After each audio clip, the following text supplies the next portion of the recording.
Ladies and gentlemen, welcome to a special episode of Eye on Tuffnell. Typically, Eye on Tuffnell focuses on surrounding communities of Tuffnell and things happening there around it. But this week, we have a special treat for all of our viewers of Eye on Tuffnell out there.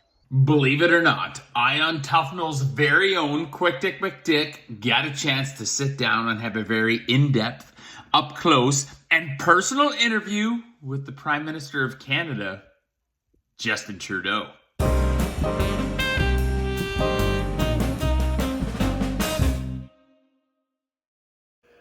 Prime Minister, just thank you so much for taking this time to join us for the special episode of Eye on Tuffnell. It's a pleasure. So, Mr. Prime Minister, I'm going to be upfront and honest with you. In this interview, anything goes. We're not going to be pulling any punches here. Some of the questions that I'm going to be asking you will be challenging for you.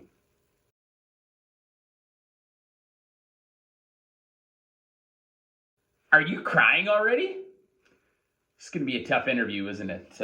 Okay, first question.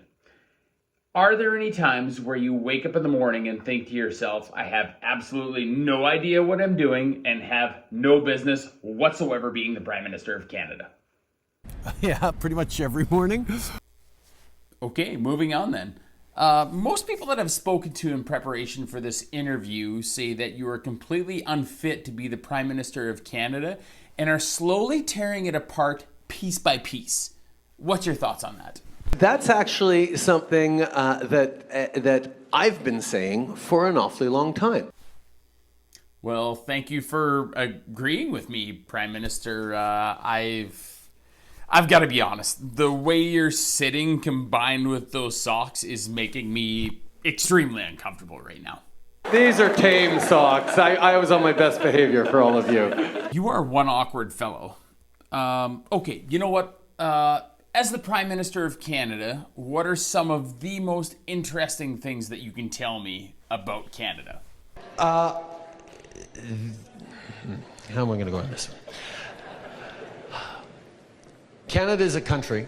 We're a very cold country in the winter, a very warm country in the summer. Amazing intelligence and riveting response, as I expected. Why don't we talk about you? What is one of the most important things that you can tell me about you? Well, first of all, I'm a feminist. Thank you for sharing that important information. You know what? Let's not talk about you specifically. Let's talk about your Liberal minority government. How would you sum up your Liberal minority government's performance in 3 words? We are underperforming. You know what? I never thought we would agree this much in this interview, but it would appear as though we've found some common ground. So let's go ahead and switch gears. It would appear that one of your biggest strengths is completely bankrupting Canada. What's your thoughts on that? If you're strong, you need to go where your strength is most needed. Okay, enough said. So moving on. As of recently, you introduced an absolutely and completely ridiculous firearm ban in Canada that actually turns legal firearm owners into criminals overnight. How many people did you plan on pissing off by introducing this firearm ban? The largest number of people in the shortest amount of time. Interesting. So you used a tragic shooting recently to actually push forward this gun ban, a shooting in which the firearms that were used in said shooting were acquired completely illegally, and this gun ban will do nothing whatsoever to keep things like this from happening again, along with costing taxpayers billions of dollars. What is your core reasoning behind this gun ban?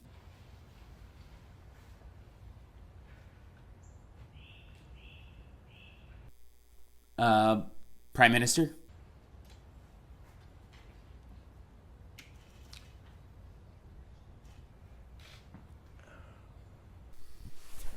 It's okay. That's what I thought. You have recently hung the Canadian oil and gas industry out to dry. And you're quickly crippling Canada's economy by trying to live up to some unreachable Paris Accord that you signed on to in pursuit of a UN Security Council seat that you wound up not getting at all. What can you tell me about that? One of the things I was able to do to get our oil-producing province of Alberta to sign on to that national plan is to say, well, we're going to build a safe and secure pipeline to continue to get oil resources to market in a reliable way. Okay, interesting. What can you tell me about a pipeline?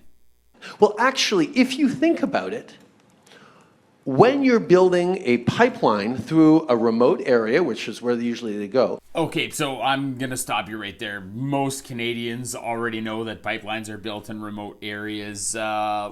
Let's talk specifically, how's construction going? Little spoiler alert. You're completely blowing it out your ass and you have absolutely no idea what you're talking about? I don't, and I'll tell you why. You know what? Let's not bother. I think we're all kind of starting to understand why you dance around directly answering questions in front of your cottage every morning. Let's talk about your government. As a minority liberal government, what are some of the things that you are talking about? We're going to talk about the state of our oceans, and particularly plastics and pollution in the ocean. Interesting. And what methods are you using to help protect the oceans? And banning harmful single-use plastics. Okay, interesting. What would you suggest that we as Canadians switch to drinking out of? Water bottles out of water out of when we have water bottles out of a plastic. Away from plastic towards paper, like drink box water bottles, sort of things. Paper water bottles? To paper water bottles or cardboard water bottles. Okay, you know what? Switching gears one last time. You recently sent out a tweet reading, "While many of us are working from home, there are others who aren't able to do that, like the truck drivers who are working day and night to make sure our shelves are stocked. So when you can, please hashtag thank a trucker for everything they're doing and help them however you can." So, are you telling us that as a thank you to truck drivers and transportation companies that your government increased the federal carbon tax by 50% during the middle of a global financial crisis?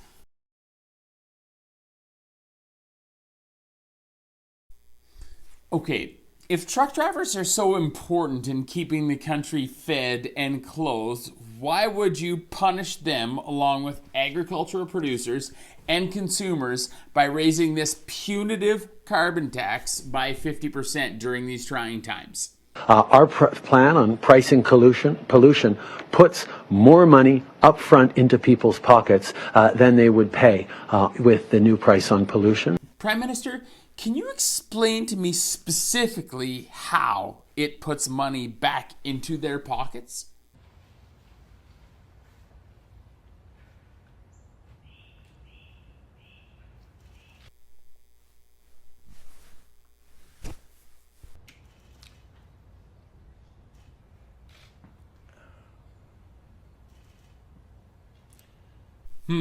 That's what I thought.